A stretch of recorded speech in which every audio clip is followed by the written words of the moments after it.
Greetings, dear viewers. As usual, we begin our traditional overview of the current operational situation on the battle map. Before we get started, I kindly ask you to support this material by liking the video and subscribing to the channel. Also, let us know in the comments where you're watching from. So it has become known. Vladimir Putin is planning a visit to Alaska. Next week, on Friday, a meeting between him and Donald Trump is scheduled to take place there. Gradually, the outlines of a potential agreement that might be reached during the negotiations are beginning to emerge. The following is being preliminarily discussed.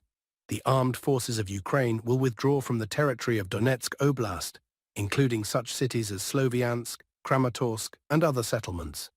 In return, Russian troops will pull back from positions in the Kharkiv and Sumy regions. Share your thoughts in the comments. What do you think of this scenario? How do you assess the prospects? Meanwhile, active fighting on the front line continues. We're closely monitoring developments and opening the map to analyze the current situation. Friends, politics aside, the fighting hasn't stopped. Our troops continue to carry out their objectives. Over the past 24 hours, there have been gains on several fronts. I'll now show you clearly on the map which areas we're talking about and what is being discussed regarding a potential peace agreement between Putin and Trump. As I already mentioned, the following option is now actively under discussion. The Ukrainian army would leave the Donetsk region.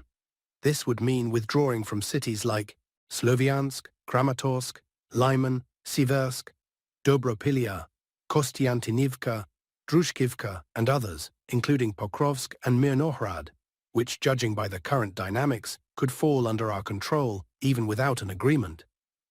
What is offered in return? Russian forces would withdraw from certain areas, primarily in the Kharkiv region.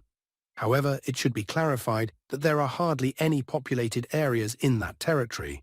At most, half of the city of Vovchansk, and even that is only partially under our control. There are also very few villages in that area. Additionally, Russian troops would pull out of the Sumy region, but there, only about 12 villages are currently under Russian control. Now let's look at the numbers. The armed forces of Ukraine would give up approximately 6,500 square kilometers of territory, without a fight, including 14 cities and 273 villages. In response, Russian troops would relinquish about 1,100 square kilometers, which includes 71 villages. Importantly, no full cities are on the list, aside from part of Vovchansk. So Ukraine would hand over 14 cities and 273 villages without resistance, while we give up 71 villages and no major urban areas. What do you think? Is such a compromise fair and justified? Share your opinion in the comments. Now let's move to the current frontline situation. Despite the talk of an approaching peace, the intensity of fighting remains high.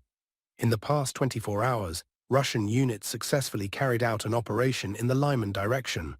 Troops managed to cross a water barrier, catching the Ukrainian forces completely off guard. As a result, not only did they manage to land and secure a position, but they also took control of roughly 1/3 of the large village of Zarekne. I have video footage from the scene, and I'll be honest, these are the most harrowing, brutal images I've seen in all my time, working with reports and communicating with fighters. Everything I've shown you before pales in comparison. Have we lost our sense of compassion? Or has the war numbed our feelings entirely? Now back to the military operation. The northern part of the settlement of Torska has been fully cleared. The maps don't yet reflect this correctly, but American mapping services are still not updated, so we can't rely on them. Nevertheless, I can confirm the north of Torska is completely under our control. Regarding further actions in the Zarekne area and the possibility of a rapid advance toward Lyman, I will now show you everything clearly on the map. The landing in Zarekne is a move that requires exceptional courage. Why is it so significant? Because Zarekne is the last major settlement in this area that stands in the way of Russian forces moving directly toward Lyman. The distance to the city is less than 8 kilometers. That's the first point.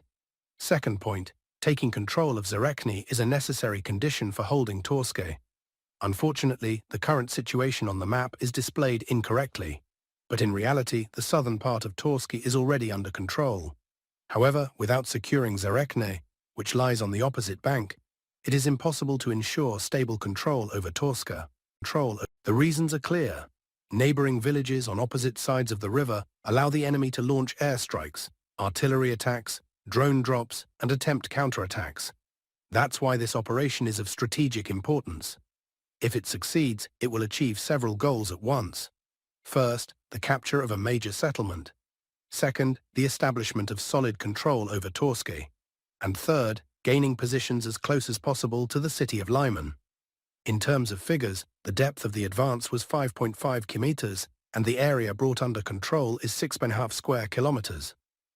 Let's move on. Progress is also being recorded in the southern direction, toward Kostiantynivka. Over the past 24 hours, Ukrainian forces were pushed out of the northern part of Shcherbinivka. This settlement is now fully under the control of our units. Furthermore, our troops have reached the southern outskirts of Klebanbek, the last defensive node of the enemy before the reservoir. They haven't entered it yet, but fighting will likely begin within hours. Clashes also continue in Yekaterinivka. About half of the area is currently under our control. However, overall, even according to Ukrainian military analysts, the AFU are unlikely to hold this zone and will likely be forced to retreat beyond the reservoir and build a new line of defense there. They expect to hold it roughly along the line of the village of Berestok. But honestly, that's overly optimistic. There's simply no terrain, no fortifications, no suitable positions for sustained defense. Once Klebanbek and Yekaterinivka are secured, the road to Kostiantynivka will essentially be open. According to available data, the advance in this area was 1.3 kilometers, and 2.2 square kilometers of territory was taken under control. But the AFU are experiencing difficulties not only from the south, but also from the southwest.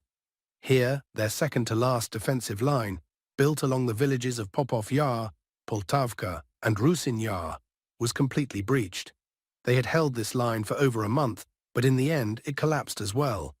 Popov Yar was taken over a week ago, and over the past 24 hours, our troops captured Poltavka and completed the clearing of Rusin Yar. The total area taken under control here exceeds 7 km². But in this case, the importance lies not so much in the numbers, but in the strategic value of these settlements. Why is this critical? Because from Rusin Yar to the village of Raiske lies open ground, 12 kilometers of undefended space, leading straight to the outskirts of Druzhkivka. So if the advance continues, and it will, Kostiantynivka will fall into a deep semi-encirclement. There will be only one supply route left, which will come under full fire control. This means just one thing. The AFU will be forced to retreat from the city. That is why breaking this defensive line holds such strategic value. And although the Ukrainian side put up a fierce resistance, they now find themselves in an extremely difficult position. It's worth noting that all of this is happening while discussions are still only theoretical about a possible Ukrainian withdrawal from Donbass. But in practice, by the time real negotiations begin, it may turn out that they simply have no positions left to retreat to. Even the German outlet Bild published an article stating that, given the current development of the front line, Ukraine could lose several major cities within 2 to 3 months. Most likely, they are referring to Pokrovsk, Mirnohrad, Rodinske, and Kostiantynivka. We continue to monitor the situation closely. Now, a few words about politics. A single mention of the upcoming meeting between Vladimir Putin and Donald Trump was enough to significantly cheer the markets. Asset prices are rising on both sides, Russian and Ukrainian alike. The prospect of a peaceful outcome is so long awaited in the markets that the reaction has been immediate. What awaits the Russian economy and business if the talks take a positive turn? The announcement of an imminent meeting between the leaders of Russia and the United States led to a surge in both Russian and Ukrainian assets. Essentially, the markets are pricing in a scenario of easing Russia's geopolitical isolation, says Vladimir Chernov, an analyst at Freedom Finance Global. Assets on both sides are benefiting. The current market dynamics resemble the situation at the beginning of the year, after Donald Trump's statements about remarkable progress in resolving the conflict in Ukraine. Back then, as now, the prices of Ukrainian and Russian assets jumped sharply, the ruble strengthened, and foreign companies with a presence in Russia saw a surge of investor interest. Such a reaction highlights the market's high sensitivity even to hypothetical de-escalation scenarios, showing just how long-awaited and undervalued a peaceful outcome remains, Chernov notes. As for Russia, the Moscow Exchange and RTS indices rose by more than 4.5%, adding another 2% on Friday. The ruble gained 1% against the dollar. Shares of Rusal traded in Hong Kong surged, as did shares of Austria's Raiffeisen Bank, which has a subsidiary in Russia. Stocks of EN Plus and other Russian-linked issuers abroad also climbed. This is due to the expected easing of sanctions pressure and the potential unlocking of assets or normalization of business operations. Raiffeisen is up 13%, reflecting expectations that ECB pressure on the bank will decrease and that its Russian business could either be sold or restored under favorable terms. Rusal anticipates gains from a possible lifting of aluminum export restrictions. These moves show that global investors react instantly to signs of de-escalation, especially when it comes to companies trapped in sanctions snares, Chernov explains. A potential thaw in relations between Moscow and Washington could also benefit the metallurgical sector, particularly the VSMPO Avisma titanium plant, which occupies a truly unique niche in supplying the U.S., specifically Boeing, says Yevgeny Babushkin, head of business development at Prime Brokerage Service.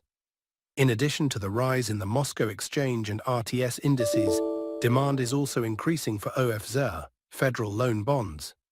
In a positive scenario, the Moscow Exchange Index could grow by 6.8% to 3,700 to 4,000 points, with yields reaching 11%. While in the bond market, the biggest beneficiaries of faster monetary easing would be long-term OFZs of over 10 years, according to analysts at BCS World of Investments. Exporters who regain access to Western markets or enjoy greater flexibility in international settlements will be among the winners. Banks will also benefit, especially those not under full blocking sanctions. Investors are betting on stronger business ties, which supports domestic demand for stocks in logistics, energy and telecommunications sectors, Chernov says. In terms of profitability, the main beneficiaries will be developers, primarily due to a faster pace of key rate cuts, plus 12% over 2025-2026, as well as the oil and gas sector, plus 6%, and the metals and mining sector, plus 5%, driven both by rate cuts and easing sanctions pressure, BCS World of Investments analysts point out. From a macroeconomic perspective, BCS World of Investments believes that ending hostilities in Ukraine will reduce budget defense spending, but not significantly, since rapid demilitarization in Russia is unlikely. Moreover, the savings will still be directed toward restoring territories and addressing socio-economic issues after the conflict ends. According to analysts, the lifting of numerous sanctions will also not be swift and will likely be selective. There is no guarantee that the EU and G7 members, except for the United States, will lift the imposed restrictions. That's all for today regarding the operational updates. And with that, I'll say goodbye until tomorrow.